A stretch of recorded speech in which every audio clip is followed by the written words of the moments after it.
What is going on YouTube? It is your boy MrBaboon back with a reaction video. So this time we are reacting to the strange Alaskan town where everyone lives in the same building. Yep, you heard that right. Everyone lives in the same building. Never heard of this until now.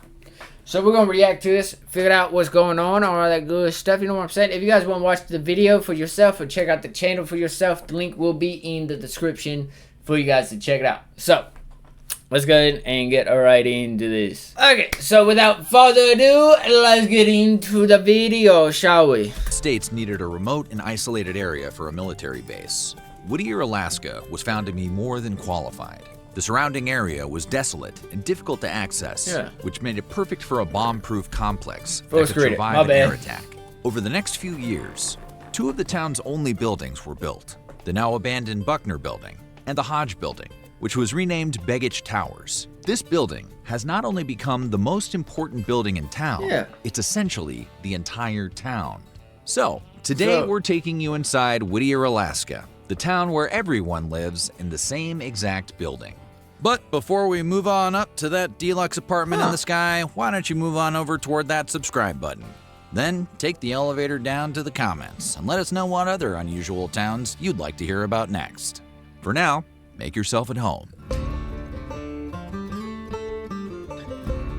Before it was the wildly interesting town where everyone lived in a single high-rise, the town of Whittier remained undeveloped until World War II. They got their name from a glacier which sat in the waters that surround the town today. And the glacier got its name from John Greenleaf Whittier, a famous anti-slavery poet of the 19th century. Whittier was an active abolitionist who wrote for many newspapers and magazines and was devoted to fixing social injustice wherever he saw it. He was even the founder of the anti-slavery Liberty Party in 1839. Whittier may seem like the perfect getaway for an introverted hermit. I did not know it's isolated. There are locks on the doors, and all your amenities are right there for you. Means that one should be able to keep to themselves with their head down and not get bugged by anyone. However, Whittier is not only a community in the neighborly sense, but in a practical sense as well. When we said it was isolated, we mean dark side of the moon isolated. At Baggage Towers, it literally takes everyone working together to live comfortably and efficiently. There are residents who man the tunnel or work on the local railroad, while others are employed by local businesses or various city departments. Everybody has a role to play, and the city doesn't function unless everyone is doing their part. From manning the EMT stations and saving lives, to cooking for neighbors when they're sick, the town of Whittier is less a group of individual people and more a single, living, breathing... Well, I mean, I would say that's pretty cool that they like help each other out. Even when one of their neighbors is sick, they're like cooking for their neighbor. Like, if that's true, that is cool as shit. If that is true, you know what I mean? That is cool as shit. Organism, metaphorically speaking. When there's a town as isolated and unordinary as Whittier, getting in and out isn't going to be a piece of cake. It's not? The town was chosen for a World War II U.S. military facility due to how remote it was from other surrounding villages.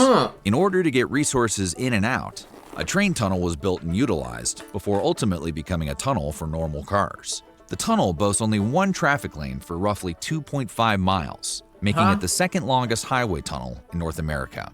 If you're planning on hitting up the town anytime soon, be prepared to wait. Cars going in the same direction are only allowed through the tunnel in 30-minute intervals. That means if you're unlucky enough to arrive when the other lane has dibs, you better hope you have some good games on your phone, or you'll be staring at a red light until your turn is up. Long wait times aren't the only issue connected to having only one lane of entry or escape.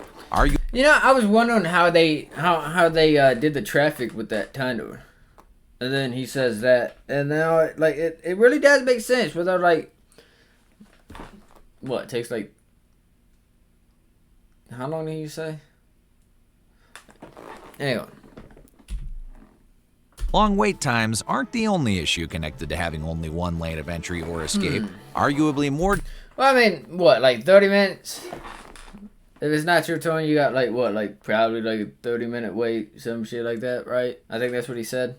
So, if you get there, and it's not your turn, you're going to be waiting for a little bit. Yeah, I'm just trying to wrap my head around that. Because, like, I was wondering how they do the, like, how they come out of that. You know what I mean? Out of the tunnel.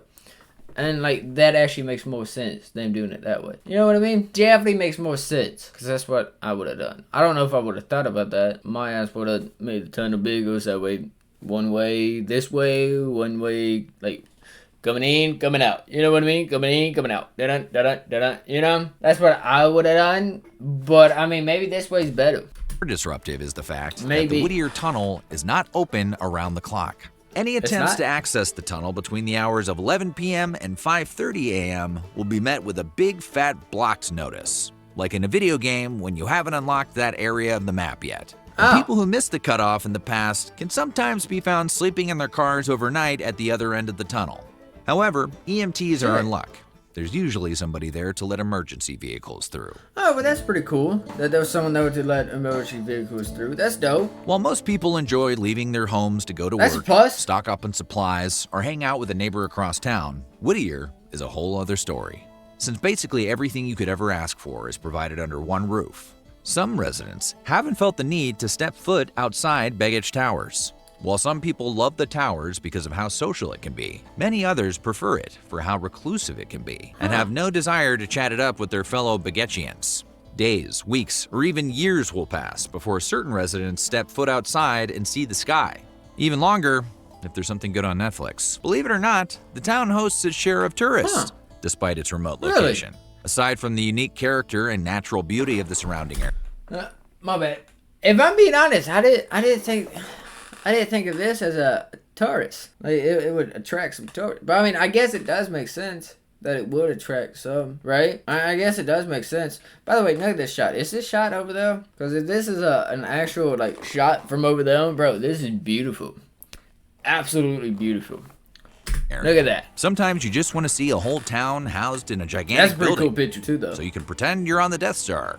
To accommodate these guests, the top 2 floors of Baggage Towers are actually a quaint bed and breakfast. Book a stay at June's Whittier Condo Suites, where you are offered a variety of rooms and amenities. They're easily the swankiest digs in town. And can we talk about the views?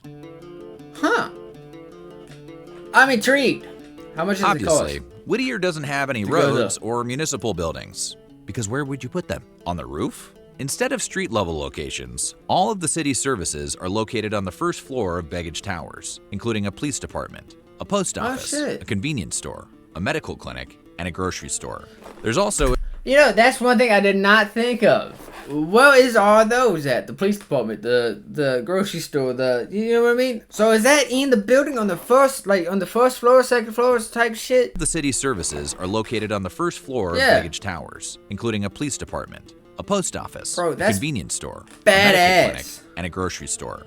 There's also a jet ski adventure store, because when you're in the Alaskan wilderness, you need to stay focused on the bare necessities. And yes, being rad as hell is a necessity. The local school is in a separate building behind Baggage Towers. However, students have to enter through an underground tunnel, which gives a whole new spin on walking 5 miles through the snow. When the residents of Baggage Towers want to attend worship services, they don't have to spelunk through a tunnel, but they do have to go down to the building's basement. Twice weekly, the Whittier Christian Community Church offers mass and spiritual services without any of its parishioners having to step foot outside. As for the city's Samoan population, they can attend Malama Lama Fu, translated as New Light Church, which occupies the same space and provides Samoan language services. Oh, wow. Hey, that's pretty cool, though. Nah, that's pretty cool. If you're a fan of the time-honored tradition of people watching, Whittier might be an ideal place to visit or even settle down. Basically, everybody who lives on the harbor side of the building lives with a pair of binoculars within arm's reach at all times. This makes sense. Not because Whittier is a town of peeping toms, but because of the abundant wildlife and marine life which have taken up residence around Baggage Towers. When you're peeping at them, they call it enjoying nature, and nobody calls the police. Across the street from Baggage Towers lives Brenda Tolman, a Whittier resident who keeps reindeer as pets. She can be seen tending to them twice a day, rain or shine, snow or sleet. Apparently, they have escaped before as well, forcing Tolman to strap on her boots and chase them down. Probably a lot of binoculars out that day. Yeah, probably. It's definitely intriguing, Living in Whittier is not all sunshines and rainbows. Most of the time, it's either raining or snowing in Whittier, making it the single wettest city in the United States. For around 6 months out of the year, the city is getting snow in the forecast every day, totaling around 22 feet each year. That's 1,000 times the national average. So bring a scarf. Their only respite from the cold weather is the other 6 months of the year, when it's essentially a constant rainstorm. Pair that with 60 miles per hour winds, and you're looking at an average day of crummy weather in Whittier. Stormy days aren't much of an inconvenience for a town that never goes outside. But natural disasters are a different story. The Good Friday earthquake was the biggest seismic event ever recorded in the United States. It occurred on March 28, 1964, hitting Alaska on Good Friday. The earthquake triggered a 43-foot tsunami, responsible for killing 13 Whittier residents and causing millions of dollars of damage to the town. To this day, it remains the second largest seismic event in recorded history. But Whittier and its residents are resilient.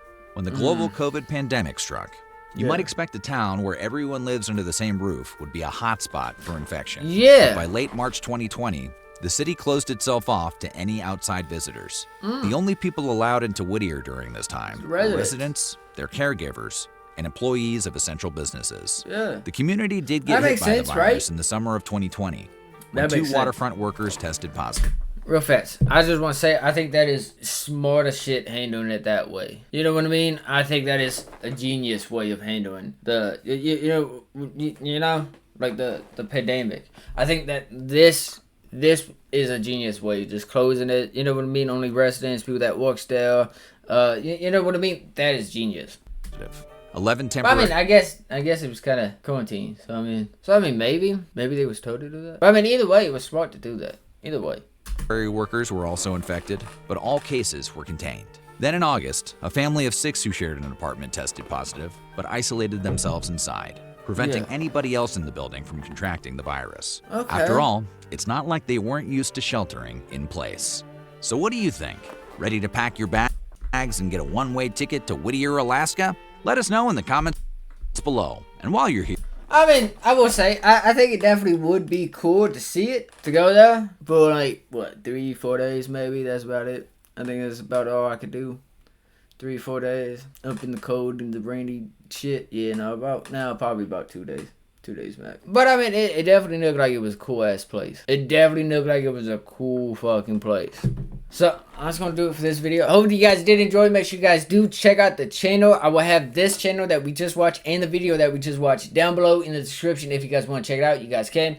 That's going to do it. I will see you guys in the next video. Positivity is key. Motivation is key. Happiness is key. I'll see you guys in the next one. You guys watch out for each other. I'll see you guys in the next one.